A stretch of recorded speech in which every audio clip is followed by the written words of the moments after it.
We'll get started. So those are coming in now. We're getting people to introduce yourselves in the chat. Tell us what company you're associated with or what region of Canada you're calling in from. Give us an idea of who's out there in the community. If you have questions for Adnan or myself, but I hope mostly for Adnan because he's much better at answering than I am, then what I would hope you would do is put it into the question and answer section. Don't put it in the chat. The chat is to talk to each other, and the question and answer if you want to direct questions to Adnan for this at the seminar. But we're still bringing people in, so I'm going to hold off before we get started.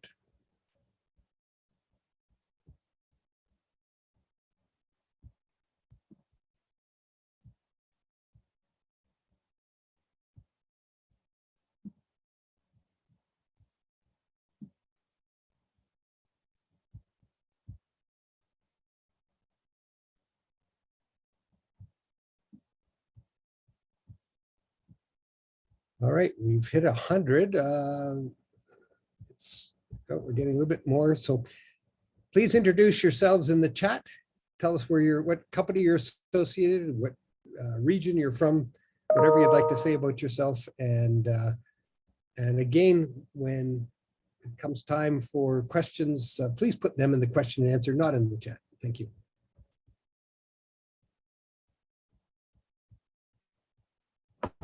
All right, we're going to get started now if we can. Welcome to the webinar. We're really the Edmonton Regional Hydrogen Hub was set up about a year ago as Canada's first hydrogen hub. And this is a presentation that Adnan will be doing. Adnan works with both the Transition Accelerator and he's working with the Edmonton Regional Hydrogen Hub. Now, the region around Edmonton produces more than 2,000 tons of hydrogen a day from natural gas, and virtually all of this hydrogen is used as industrial feedstocks to upgrade and refine oil, to make fertilizer nitrogen, or to make a number of other chemicals and materials.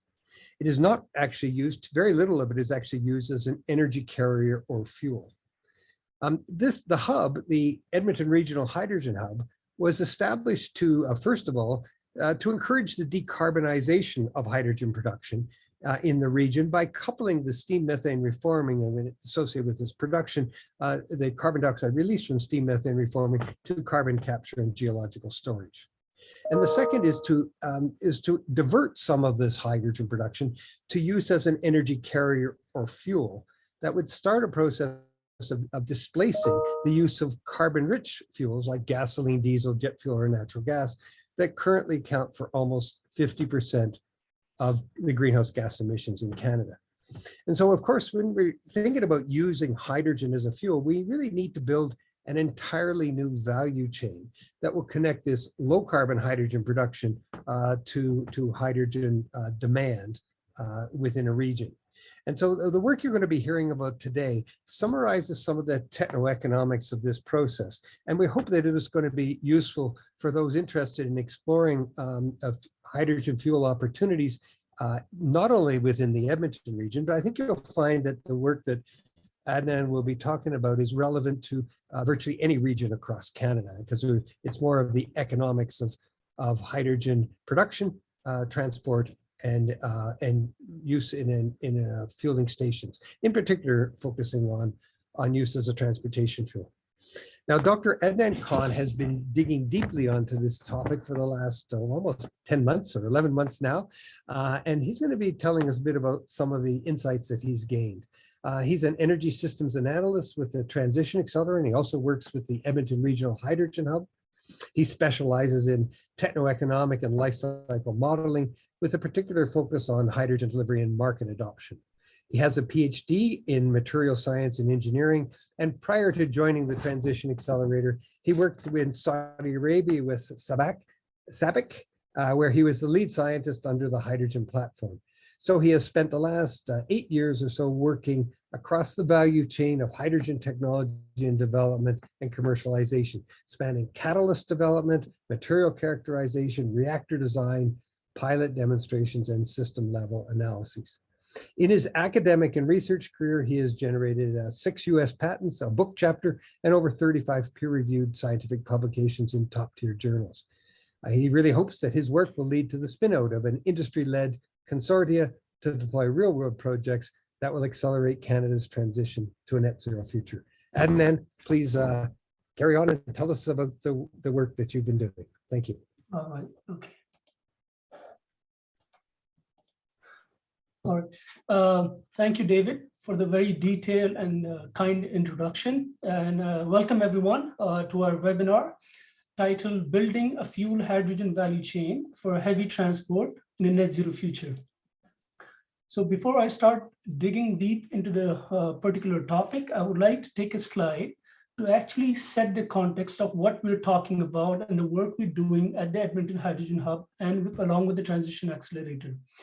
It's really, the background is really about growing a hydrogen economy in the Edmonton region. So why Edmonton and why the Alberta Industrial Heartland? Well, the region is strategically positioned to be a global hydrogen leader. We already produce about a quarter of Canada's hydrogen. We produce, like David already mentioned, about 2,000 tons of hydrogen per day in the region. And we're blessed in many ways. The low-cost natural gas we have in the province leads to very low-cost hydrogen production cost. We have an ideal geology for permanent storage of carbon dioxide. And along with that, we have world-class infrastructure, such as CO2 pipelines and hydrogen pipelines, and the technical expertise along with it. And recently, there have been very promising new hydrogen initiatives announced in the province, such as some of those are listed in my slide right at the bottom here. So that kind of highlights or summarizes some of the key points of why Edmonton and why Alberta Industrial Heartland is a global hydrogen leader. But the next question that comes to mind is how. So I talked about why, but how? And I think to answer that how is really the objective of, and the key role of the Edmonton Hydrogen Hub, where we're engaging with different stakeholders in the region to really answer that how do you grow a hydrogen economy in the region? And the Transition Accelerator is helping that entire process by doing detailed techno-economic analysis. And I'll be sharing some of those insights and those results in the next few slides. So the outline of my talk today has 5 main sections. The first one is a net zero energy system. And basically what I'll talk about is the role of hydrogen and a detailed market assessment. So when you talk about the current hydrogen economy, and basically the current hydrogen economy is based around gray hydrogen production, which is basically reforming of natural gas. And most of the hydrogen we make currently is based on reforming of natural gas. The CO2 is released to the atmosphere. That's why it's called gray hydrogen. And the hydrogen is primarily used as an industrial feedstock for making fertilizers, for heavy oil upgrading, for making materials and chemicals. But as we move along to a net zero energy system, what we're envisioning is blue hydrogen production, basically reforming of natural gas, but now the CO2 is captured and sequestered, along with green hydrogen production, combining together along with your other techniques of byproduct hydrogen to give you your supply of hydrogen. The hydrogen will be used in its traditional manner as an industrial feedstock, but also what we're envisioning in a net zero system is the use of hydrogen as a fuel, which opens up new market opportunities. So hydrogen uses as fuel for heavy duty transport, in buildings, in industry, in power generation. And the focus of my presentation today is really about these new demand sectors. And when we look at this new demand sectors, these are currently served by carbon-based fuels, by fossil fuels. But when we talk about the role of hydrogen for these new sectors, we really have to build a new value chain that connects supply to demand. And another question that comes to mind is how do you design a new value chain? And also what would be the potential market for hydrogen in these different sectors? And I'll be talking about this in the next few slides. All right, so I'll take the second question first, is basically analyzing the potential demand of hydrogen in these different sectors. So the first one is transportation. Now, if you look at the provincial data, this is 2018 data for transportation in Alberta. We use about 462 petajoules of energy in 2018. The graph I have here on the left basically have two circles. The inner circle, which is the blue one here, represents the 2018 energy demand. And this is divided into different types of vehicles, where I have basically light duty vehicle, passenger vehicles, buses, trucks, rail, air, and other off-road vehicles. And then the outer circle, which is this pink and yellow color, basically is a projection to a net zero energy carrier, to low carbon energy carriers such as electricity and biofuels and hydrogen. Now, if you focus on hydrogen, I have a table here which basically summarizes the assumptions we've made for these different sectors of how much of that market would be able to transition to hydrogen. Now, for light duty vehicles, we expect most of it would go towards electrification. For buses as well, for a lot of the school buses will go towards electric buses, but a certain fraction of the transit and intercity buses will also go towards hydrogen fuel cell electric vehicles. Medium duty trucks, again, a lot towards electrification. But the real key demand for hydrogen for transportation sector mainly comes from heavy duty trucks. And these are the Class 8 trucks we have in the province. If I'm not mistaken, we have 100,000 of these trucks in the province right now. And we envision about 80% of these trucks going towards the hydrogen powered vehicles. Then we have rail, airplanes, off-road, and in all of these different sectors, hydrogen will play a key role. And when you do the calculations based on the relative efficiency, the drivetrain efficiency of a hydrogen fuel cell electric vehicle versus a gasoline or diesel powered vehicle, you can calculate the projected demand of hydrogen in the province. And for the entire transportation sector, we project a demand of approximately 2,800 tons of hydrogen per day. Now, this is only based on 2018 numbers. This does not project population increase into the entire analysis. Next, if you look at buildings, now this is basically space and water heating in residential and commercial buildings. And this, what we currently use is basically natural gas. We use about 330 petajoules of energy for our building use. And in a net zero energy system, we envision, especially for a cold province like Alberta, 75% of this energy demand will go towards hydrogen. And again, based on relative efficiency, you can calculate the demand for hydrogen for building use. And in Alberta, we are looking at something around 5,000 tons of hydrogen per day required for building heat. The next sector is basically power generation, electricity generation. Alberta currently uses a lot of natural gas to make its electricity, which is cogeneration, combined cycle, simple cycle, but a lot of wind has come along in the last few years. And as we go towards net zero, we'll see more and more renewables being part of the electricity generation scheme. But where does hydrogen play a role? So if you look at hydrogen, is being talked about as a backup for renewables, for those intermittent renewable energy, for industrial cogeneration, for hydrogen use to convert to electricity via a single gas turbine.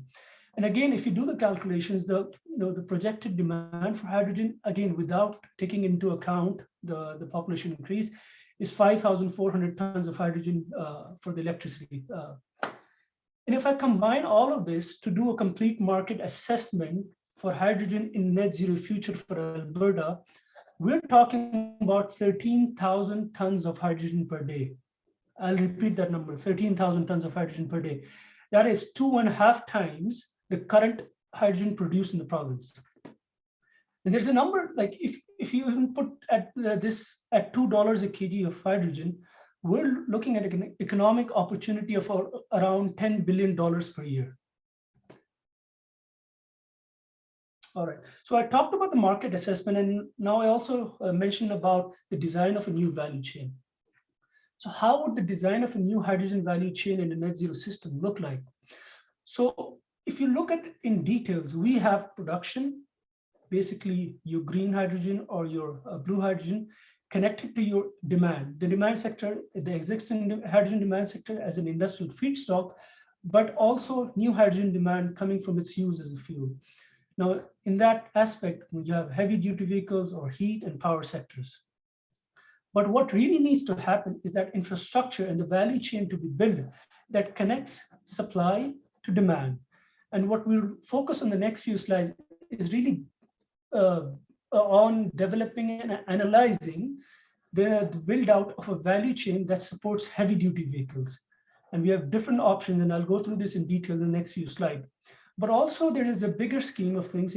How do you build an infrastructure that not only supports the heavy duty transport sector, but also supplies the heat and power sector? And I'll talk about this.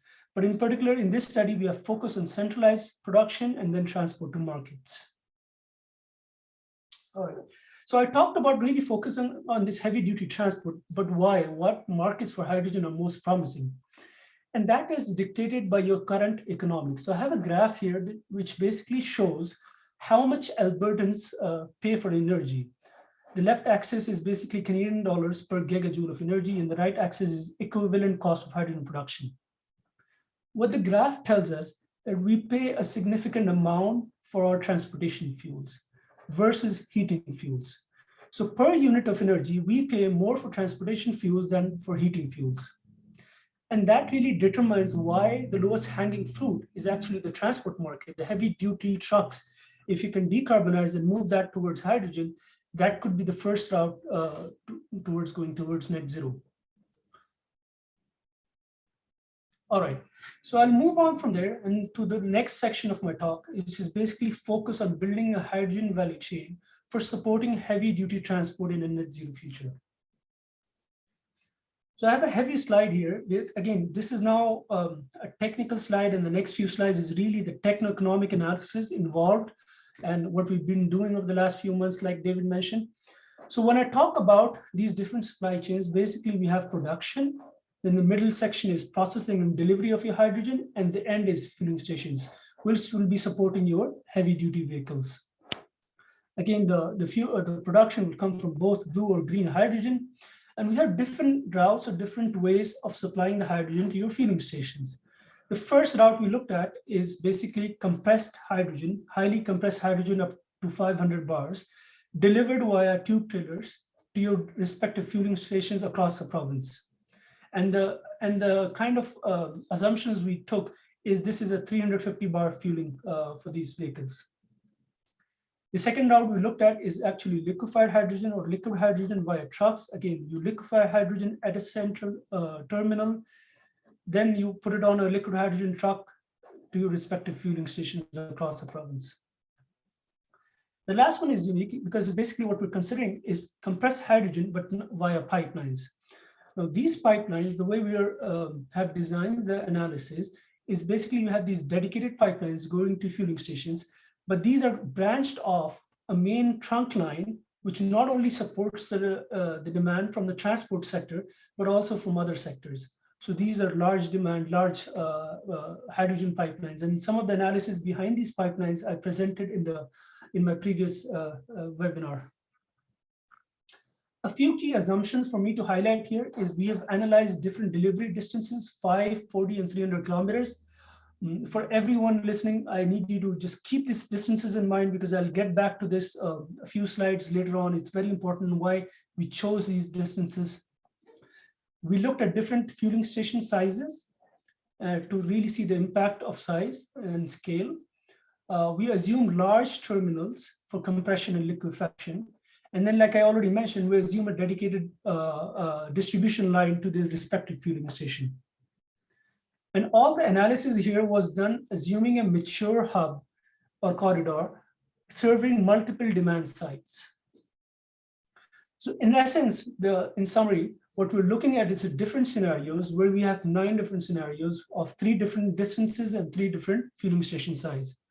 And the numbers I'm going to be presenting in the next few slides, the techno-economic analysis basically calculates the hydrogen retail cost for heavy duty vehicles, which is a combination of production cost, the processing and delivery cost, and then the fueling cost.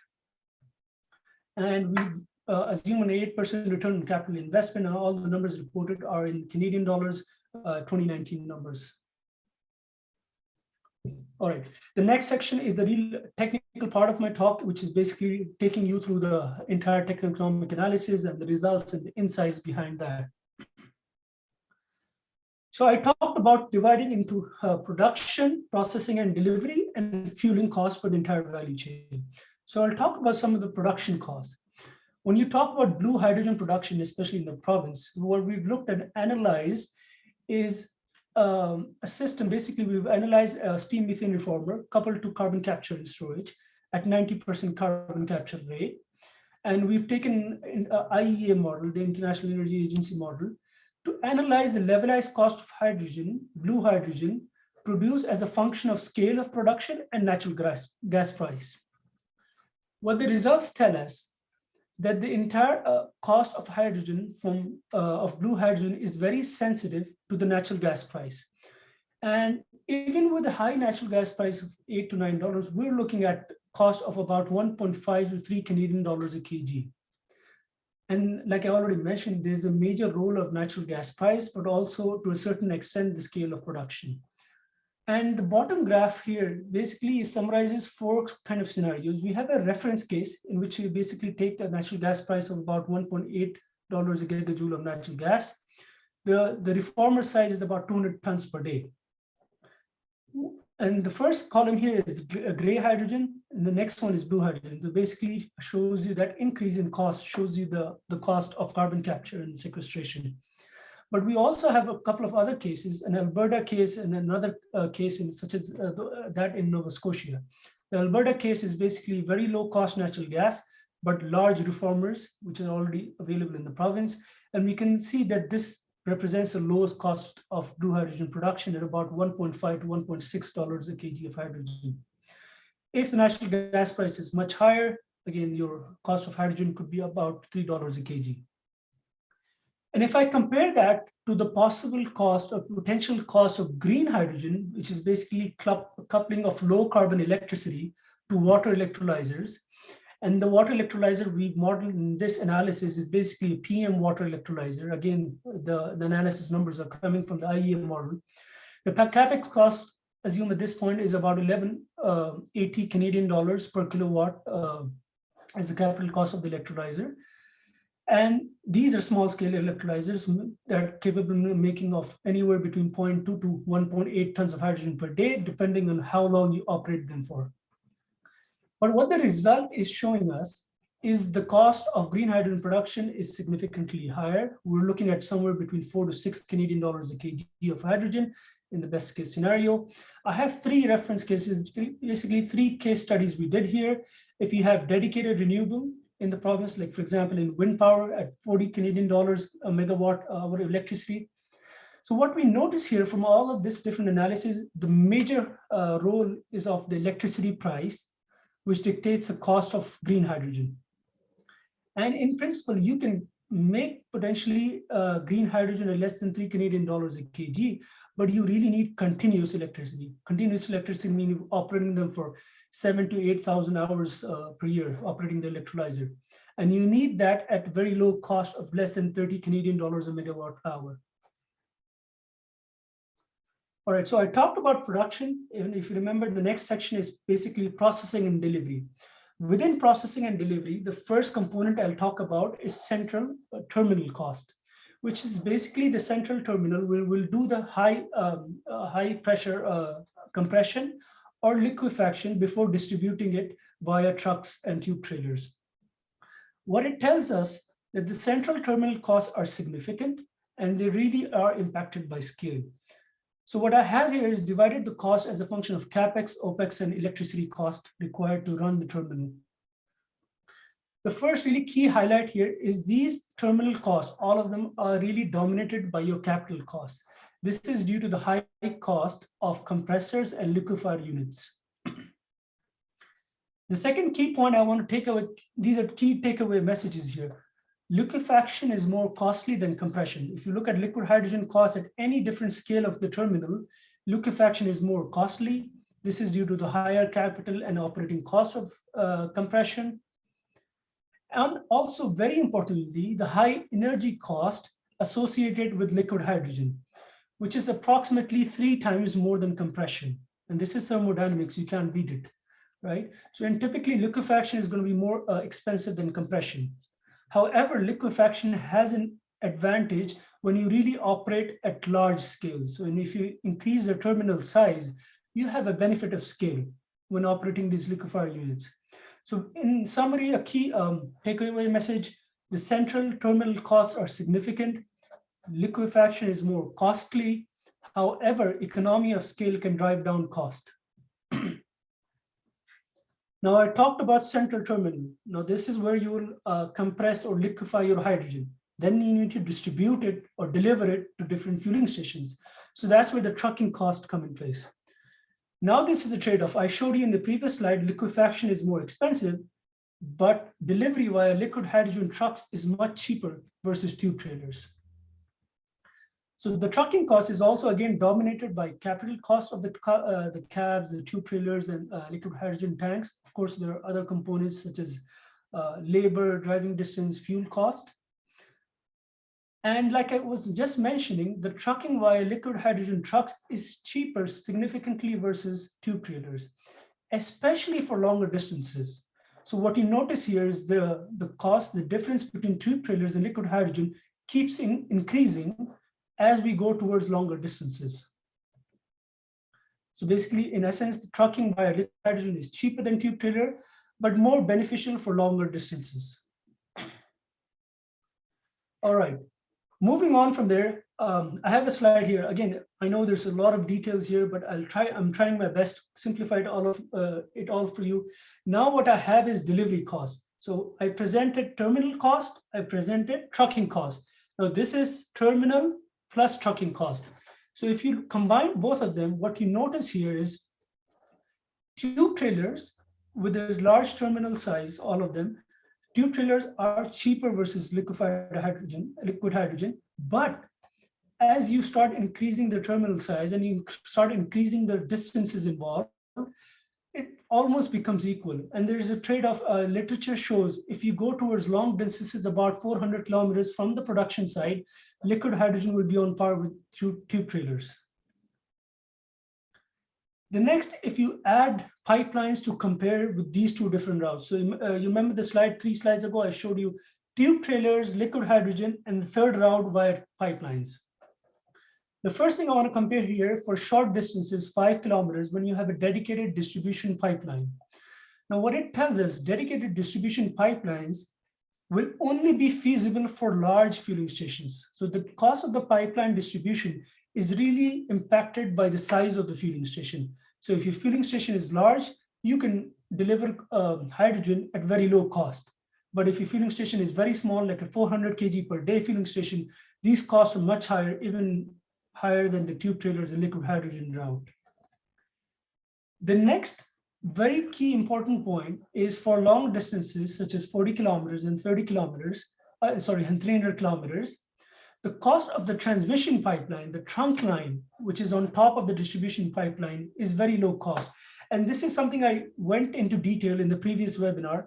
Basically, the key message is here, pipeline delivery of hydrogen via these large transmission pipelines is the lowest cost option when done at scale. And there's a golden rule of thumb here you need to remember. If the demand is there for 1 ton of hydrogen per day, per kilometer of pipeline, you can deliver hydrogen via pipelines, which is lower. And this is really, highlighted here by the difference between this cost and this cost, which is the cost of the trunk line. So this shows you the really low cost of delivering hydrogen via pipelines. But again, that demand needs to be there. Okay, I'll move on to the final section of the Techo-economic analysis, which is the cost of fueling stations. So I have here levelized fueling station cost as a function of the 3 different fueling station types, the tube trailers, liquid hydrogen, and pipelines, and also as a function of fueling station size. The first key message, there is a big impact of scale. If you have small fueling stations, you are never going to be achieving low cost, which can compete with diesel as a transportation fuel. Because look at the cost of the fueling station itself. We're looking at somewhere between $6 to $8 a kg of hydrogen. But if you can go to these large fueling stations, you can significantly drop the cost for all 3 different fueling station types. The second thing is the fueling station is also dictated by the way you deliver the fuel to the fueling station, with your liquid hydrogen fueling station being the cheapest, followed by tube trailer delivered ones, and then finally the pipeline ones. The cost of all of these fueling stations is again dominated by CapEx. And I keep repeating this because I'll come to this in the last few slides. The second thing we analyze for fueling stations is actually break down the cost by different components.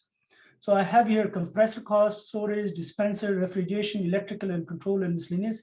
I cannot get into the details of all of this in this presentation, but basically the key message here at small scales, compression and storage both are costly. However, if you scale the fueling station, what really dictates the cost of the fueling station is actually the compressor cost. That's the most expensive unit in your fueling station. All right, last key point regarding fueling stations. So I talked about why installing large fueling stations such as 2 tons or 8 tons of hydrogen, which can dispense 2 tons or 8 tons of hydrogen per day, is very attractive in terms of dropping the cost. But what does a 2 ton of hydrogen per day really mean? To give you guys all a context, a full use of 2 tons of hydrogen per day means 80 transit buses using 25 kgs of hydrogen per day, or 40 class 8 trucks using 50 kgs of hydrogen per day, or 25 locomotives using 80 kgs per day. In terms of passenger vehicles, when you talk about cars, we're talking about 2,000 cars using average of 1 kg of hydrogen per day. So what does that really mean? That really means you need to utilize the entire capacity of your fueling station to really drop down the cost. If you're not utilizing the entire capacity, if you're at 20%, you will have very high cost of fueling station. In a sense, what I'm basically trying to say is there's no point building a large fueling station when you don't sell the hydrogen at the fueling station, right? You need to have the demand to be able to utilize all the fueling capacity. So what really it means, you need to support demand creation and the supply will follow. And I'll talk about this in the last few slides as well. In the next couple of slides, I'll basically summarize what I have been talking about in the last 5 or 6 slides, is basically summarized into production. With production, centralized blue hydrogen production currently represents the cheapest option when produced at scale, especially in a province like Alberta, where we have ideal geology for carbon capture and storage. Centralized green hydrogen, if there is excess low carbon grid electricity available, we could really make green hydrogen at a competitive cost. After production, if you talk about processing and delivery, we have different routes, the tube trailers, the liquid hydrogen and pipelines. If you look at the entire chart, what it is telling us, as a low density gas, processing and delivery cost of hydrogen are very high.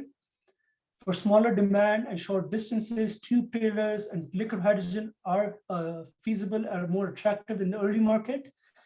But these costs for liquid hydrogen and tube trailers, if you look at the cost for tube trailers, these are about, let's say, around $4 a kg, for liquid hydrogen, about $6 a kg. These are uneconomic for heating. They might be suitable to serve your transportation sector, but if you really want to piggyback on the infrastructure you develop for your transport sector to serve your heating sector, this will not be feasible. But if you look at pipelines, and if you really get to scale and you have these large fueling stations and also these large transmission pipelines, you can deliver hydrogen via pipelines, which is very low cost. So basically a key message here is at large scale of demand, pipelines are your lowest delivery option. The last one I have is fueling station cost. Again, how hydrogen arrives at the fueling station, whether it's tube trailers or liquid hydrogen or via pipelines, determines the cost. There are a lot of, I know there's a lot of complexity here, but just try to follow me. There's also an effect of the fueling station size. If you have a large fueling station, such as an 8 ton of hydrogen per day fueling station, you can really drive down the cost. But this is again tied to the demand. Like I said, your utilization is critical to lowering the fueling cost. All right. The key message from all of the techno-economic analysis is if we get to scale, hydrogen cost will be competitive with diesel in the near future. All right, so I'll move on to the last section of my talk, is basically growing a hydrogen economy in the Edmonton region. I presented one slide when I started off with this, when I set the context of my entire talk, but I'll basically dive deep into this over the next few minutes. So what does all the techno-economic analysis, the results I presented tell us? What does really tell us? The analysis to me reveals the scale of the challenge in front of us, which also tell us that it will take a real coordinated effort between different stakeholders if we really have to develop a hydrogen economy in the region. And that's where we believe that the hub concept is very important, to really get together, engage these different stakeholders, and to really accelerate the change and transition the change. And a key example is the Edmonton Hydrogen HUB, which we believe could be a template for other hubs across the country and across the entire North America. The analysis also reveals the importance of quickly getting to scale. So I kept emphasizing of the fact that you need to get to scale, to drive down cost. How do you get to scale? We really believe that we need to build on economic corridors where you can connect supply to demand. If you can really do that by minimizing the barriers, you will really scale up the demand quickly. You will really get to scale quickly and drive down the cost. How do you do that? That's basically the work we've been doing at the hub together with the Transition Accelerator, is building that base case of how do you take advantage of economic corridors and connect supply to demand to minimize these barriers. And I'll talk about the base case in the next few slides. So when you talk about these economic corridors and the work we're doing in the base case, and if you look at the Edmonton region, what we did, and all of this analysis was reported in our previous, the Transition Accelerator's previous report. David will put the link in the chat as well.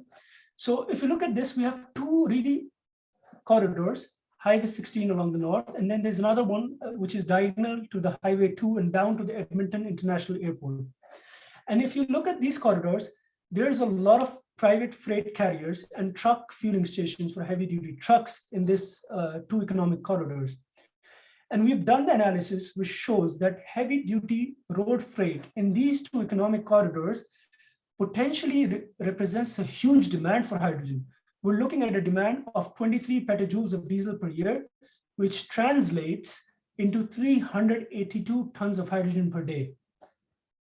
And along the same corridors, you also have these municipal fleets, buses, which are in the same corridors, along with the refueling infrastructure, which represents a demand of about 20 tons of hydrogen per day.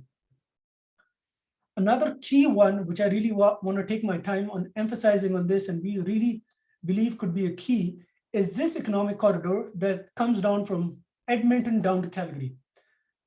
At the same time, there's another one around the ring road in Edmonton and then up to Fort McMurray. And if you look at these different economic corridors, the one to Edmonton to Calgary represents a huge traffic of these heavy duty trucks. There are thousands of trucks on the highway every day.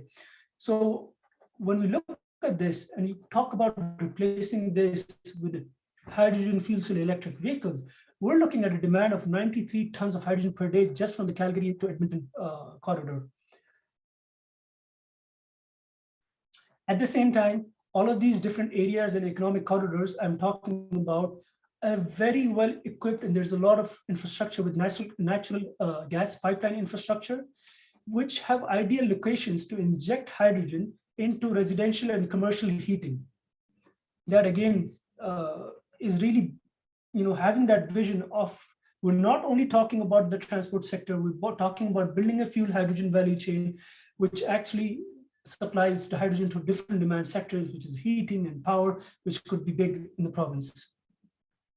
So to summarize what I've been talking about in the last 3 or 4 slides, I'm talking about this base case where we create these economic corridors, and we're talking about the build out of hydrogen infrastructure in these 4 key zones or economic corridors that improves coordination, that connects supply to demand, and then you can quickly get to scale.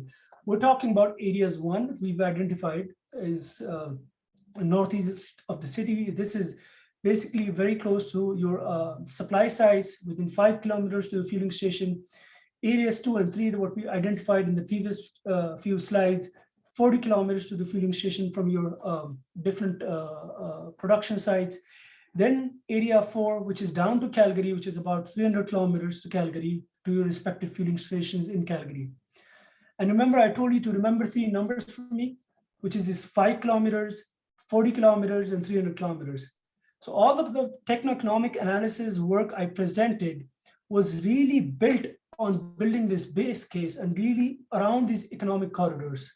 So when I presented about this techno-economic analysis where we can connect this production to demand and build this entire value chain across these distances, all of the analysis and numbers we presented was around these key economic corridors.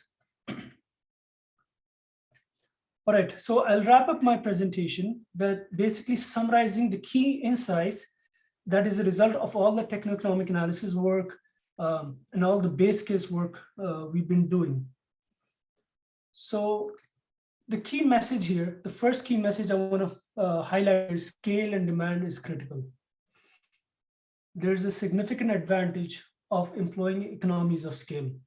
Now, like David always keeps saying, I emphasize, and I stole this sentence from him, go big or go home. There should be incentives for purchasing hydrogen fuel cell electric vehicles. Basically, what I'm talking about is support demand creation. Supply will always follow. So if you can really support that demand creation, your supply will follow. The creation of regional hydrogen hubs, such as the Edmonton Hydrogen Hub, will be key to improve coordination and minimize the barriers that to connect supply to demand. You really need to have support for pilot projects and for research and development activities that will take care and address major challenges in the entire value chain. Another key aspect of the analysis, and I told you how high the cost of these fueling station is and how critical it is to utilize the complete capacity of the fueling station. So all of these fueling stations will need capital support and other tools to support the build out in an early market. Demand will obviously dictate the delivery option, which is suitable. In an early market, we are looking at tube trailer delivery. In a small to medium market and long distances, liquid hydrogen might be attractive. But in a mature economy, and when you really have to serve multiple sectors, gaseous hydrogen delivery via pipelines to large fueling stations makes the most sense. And that's a result of all the techno-economic analysis work we've done. So again, emphasizing on that fact, pipelines are essential to enable hydrogen use in multiple sectors such as transport, heat, and power generation. And last but not the least, I also highlighted of how the different components in all of the value chain are very CapEx dominated. These are expensive units to put in. So a lot of various policies and financial instruments will be needed to remove the market barriers, to mitigate the risk and speed up the transition. I guess I will end my presentation there. Thank you so much. I know it was a lot of details and a lot of complexity to follow. I hope I made sense, and thank you so much for listening. Thank you very much, Adnan. You might as well take the stop sharing there, and we'll start to address some of the questions. I've two of the questions I've answered already. Yes, this presentation will be made available. Also, in the chat, there was a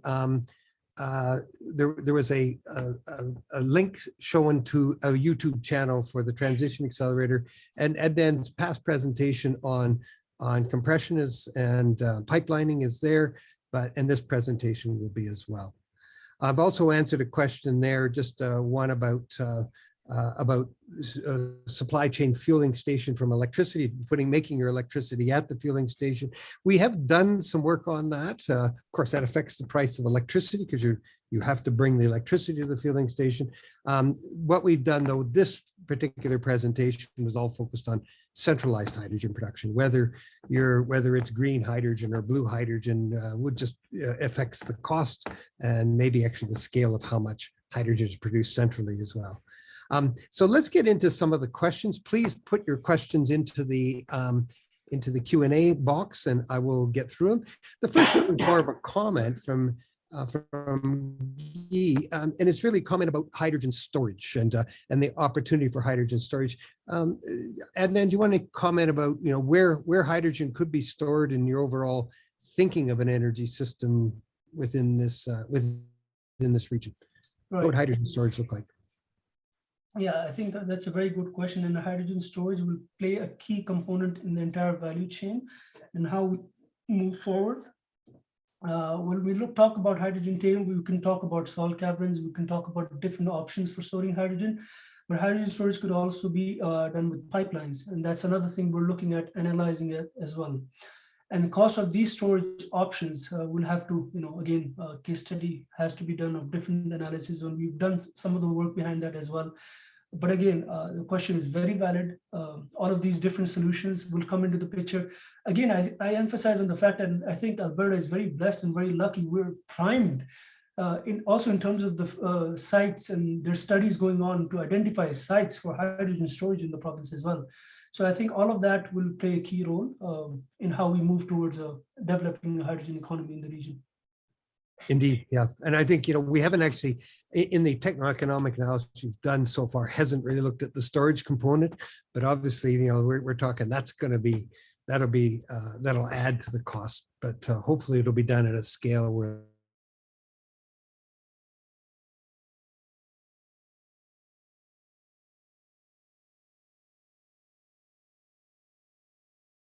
do your economic analyses incorporate the full CapEx or the discounted CapEx after the new carbon capture and storage tax credit?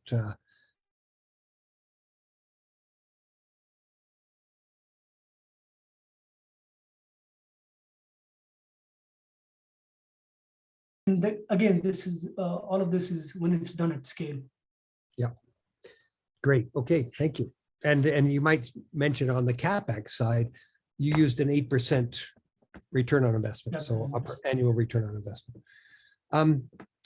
For the pipeline costs, are you assuming new pipeline construction like greenfield or repurposed pipelines? Hydrogen market, so where we've basically considered about a 20% extra cost on top of natural gas pipeline in a mature market. There are several studies out there which report more than about 40 to 50%. But again, when I look at the entire sensitivity analysis of these pipelines cost, when done at scale, even putting a new construction of a pipeline, construction of new pipeline could still deliver hydrogen at a very low cost. Of course, there are other complications, the time it takes to build a pipeline and to get it approved. Ideally speaking, especially in the context of Alberta, if you can repurpose a lot of our pipelines, that could be really a big advantage we have. Yeah, great. Terrific. Jacob Irving has asked a question. What about any safety comparisons between tube trailers, liquid hydrogen, or pipelines? That's an excellent question. Safety will obviously come into the picture when we look at all of this. I haven't myself looked into the tube trailers and liquid hydrogen, but around the world, we do transport and deliver liquid hydrogen at scale in many places around the world. Hydrogen pipelines, I covered the safety around hydrogen pipelines in my previous webinar as well. We know how to do it safely. Of course, there are material limitations we need to take care of in the kind of pipelines we do. But we've been transporting and delivering hydrogen in pipelines for many decades now, and very safely without any incidents. But again, the entire risk analysis and risk assessment case by case has to be done. But I really strongly feel we have the engineering solutions to transport and deliver hydrogen safely. Okay, great. Now there's a question here about turquoise hydrogen. We've had a lot of discussion about that inside the Transition Accelerator. And one of Ellen Johnson's very concerned that we didn't talk about it. And he points out, well, turquoise hydrogen, to remind the listeners here, is when you take natural gas and you make hydrogen and carbon black. You're essentially pyrolyzing methane to make carbon black and hydrogen. And because the carbon black is a solid, it's a powder, you don't have to geologically sequester it. You can take it away. You do other things with it, perhaps. But this could open up very different markets for a hydrogen economy. We have not put it in, and maybe you can comment why we didn't include it, Adnan, and then maybe just talk about some of the thoughts that, of course, it's not a commercial technology yet. But there's devils in the details that we don't have information on for doing techno-economics, but maybe go ahead, Adnan. Yeah, true, David. I think you highlighted a lot of the key points. First of all, I think turquoise hydrogen is close to commercialization. We're getting very close to it. It could be a game changer in the way it can be done. The entire techno-economic analysis will depend a lot on what do you do with the carbon black you make and how do you take care of that. But in terms of developing a value chain, I think it could play a key role if the economics favor the production of turquoise hydrogen, because you can do it at a smaller scale. And then you can really take advantage of the low-cost natural gas we have in the province and put these smaller turquoise, let's say methane pyrolysis production sites at these city gate stations for blending. So that's where it could play a key role. And again, like I said, a future net zero energy system will be, it's going to be complex. It's going to have a lot of different components, and blue and green and turquoise. We're not sitting here and saying, there's just one solution to everything. So, but yeah, definitely, it's going to play a key role. And I guess a lot of it too is when you have turquoise hydrogen, how efficient is it? Are you creating and converting 75% of the natural methane into hydrogen, or is it 98%?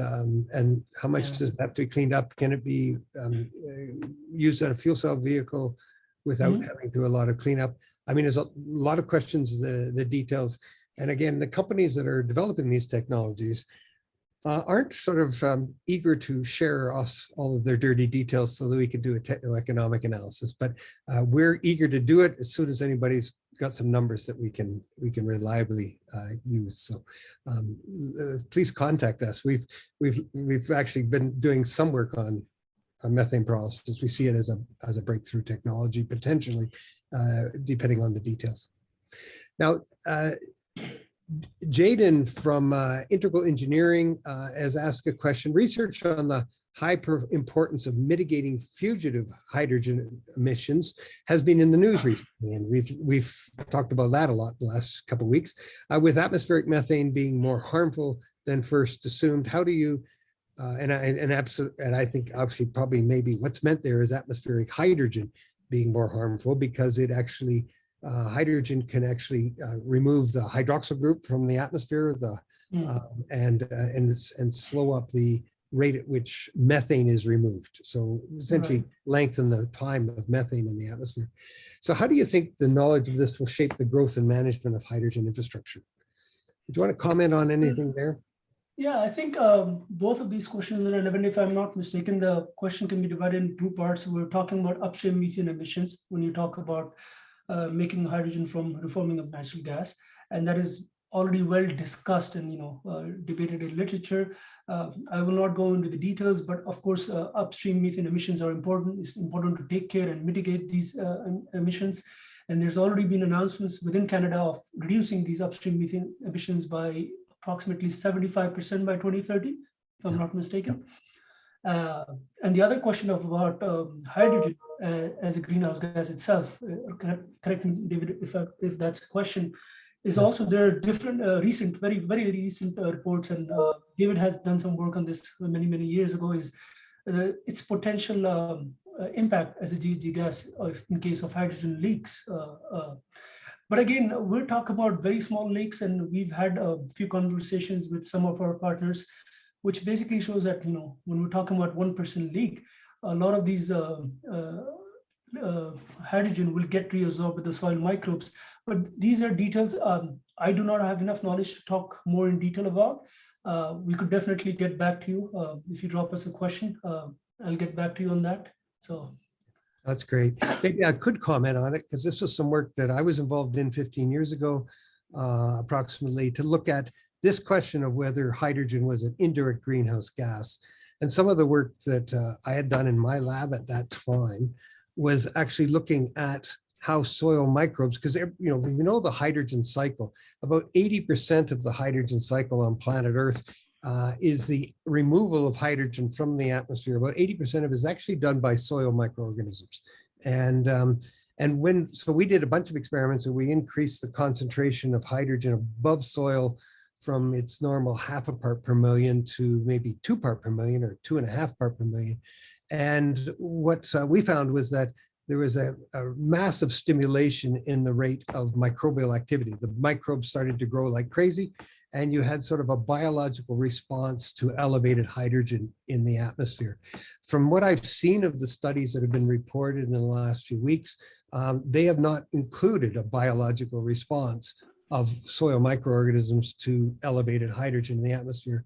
I would certainly agree with those studies. More work is needed in this area, but certainly from the work that we did 15 years ago and as part of the US Department of Energy studies, I can send people a copy of some stuff if everybody's interested. From 2009, I guess we published that, that there was a, my sense is that these kind of biological adaptation to elevated hydrogen in the atmosphere has not been included in the most of the recent models. But again, need to do some more work on that for sure. What are the capital costs? This is from Grace Kwan. What are the capital costs for the various size stations, and how many millions of dollars? Maybe you can give us a sense of, if you're going to build a 2-ton-a-day station, or these are probably not fair to throw these questions right at you, Adnan, but can you, do you have any recollection? Yes, fueling stations are expensive, like I pointed out. When we're talking about large fueling stations, and when a large fueling station, 2 tons and 4 tons a day, we're talking about millions of dollars, Canadian dollars, as a capital investment cost. But again, the amount of hydrogen you make and you can dispense from the fueling station quickly will basically amortize that high cost of the fueling station itself. So like I said, it's a capital intensive building this entire value chain. And in that aspect, I would like to highlight a key point I made in my previous webinar, is one of the key components which makes everything so expensive is this expensive compressor and liquefier units.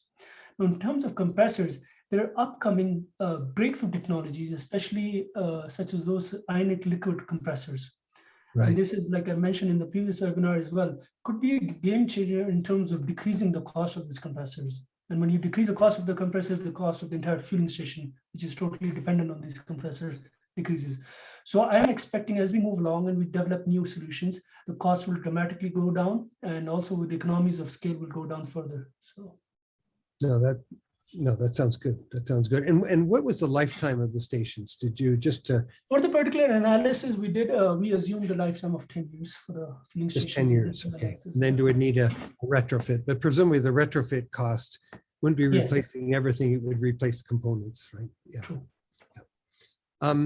What is the estimated total available amount of geological CO2 storage in Alberta, in Canada, and globally? I know this isn't really part of this study. I don't know whether Sean McCoy is on the call here, but Sean has been doing some work on that for the Western Canadian Sedimentary Basin. And I think the bottom line is we don't really know. There's a theoretical potential, and it's very, very large, hundreds of millions of tons a year in Western Canadian Sedimentary Basin for hundreds of years. But the actual practical economic cost is unknown, right? What's economically viable? And we've got a report that'll be coming out in June. We'll hopefully try to get a first estimate on that, on what the scale of opportunity is. I think right now there's what, 2.5 million tons a year being sequestered geologically in Western Canada and Alberta and Saskatchewan. And I think that there's a capacity to go to about 15 million tons with what infrastructure we have in today. But certainly, what we're looking at by 2030 into the 20 to 30 million tons, hopefully, in scale to build up to even greater amounts. But doing the work to develop that will actually give us a better idea how much capacity there really is, as we do more analysis on different sites across Western Canada and even Ontario. There's work starting in Ontario and Southern Ontario that on geological sequestration potential. I wish we could answer that question. It's a good one. Marcus Lehman, what analysis has been done in regard to the methane emissions on steam methane reforming CCS production process, including methane escape? So you talked about this before in terms Right. of your analysis. You know, what sort of leak rates? Do you know a number of percent of methane that goes off as a leak, and what's estimated in the numbers? We've discussed it internally as well, and with different stakeholders, experts in the field as well. So the literature is kind of, quite broad in terms of the leakage rates reported. What we're looking at is somewhere around 1.5 to 3% at max at this point. And again, like I said, these will go down with the government announcements to really take care of these upstream methane emissions. And I think some of our analysis is basically, I think we're using about a 2% leak rate with 100-year Yes. global warming potential. And we come up with about CO2 equivalents of about 2 kilograms of CO2 equivalents per kilogram of hydrogen. Works out to about, I think that's a 1.5 or 2% leak rate, but we can play with those. So, all right. Rahul Malik what's with significant, I think we're just about out of time. We'll use this as the last question. With significant CapEx and greenfield investments, does this not apply significant emission costs up front with reductions obtained over a lifetime? So, you got a lot of significant emissions costs up front. I'm not sure what's really meant by this. So maybe we'll try to answer that one offline. Maybe we can come back to, I should wrap up because I know we're just wrapped up with time. I would like to remind you that these YouTube, this presentation will be available on YouTube. And if you want to hear about other presentations we're going to be doing in the next few months, look at the Hydrogen Hub Twitter channel or the Transition Accelerator mailing list. You can get on that mailing list. I'd remind you that there's a Canadian Hydrogen Convention in Edmonton on the 26th and 27th of March. You can type in Canadian Hydrogen Convention on Google and come to that conference. And I think there's going to be a lot of exciting new announcements at that conference on movement in the hydrogen hub, not only for the Edmonton region, but across Canada. So I encourage you to be involved in that if you can. There will be another presentations that they'll be building on this one to look at more moving of hydrogen into trucking sectors, et cetera, in the coming months, and on carbon capture and storage in the region. Adnan, thank you very much for your presentation today and for all the hard work you've done on this. Thanks to all the listeners. We really appreciate your engagement in coming to this presentation today. Thank you, everyone. Have a good weekend. You too.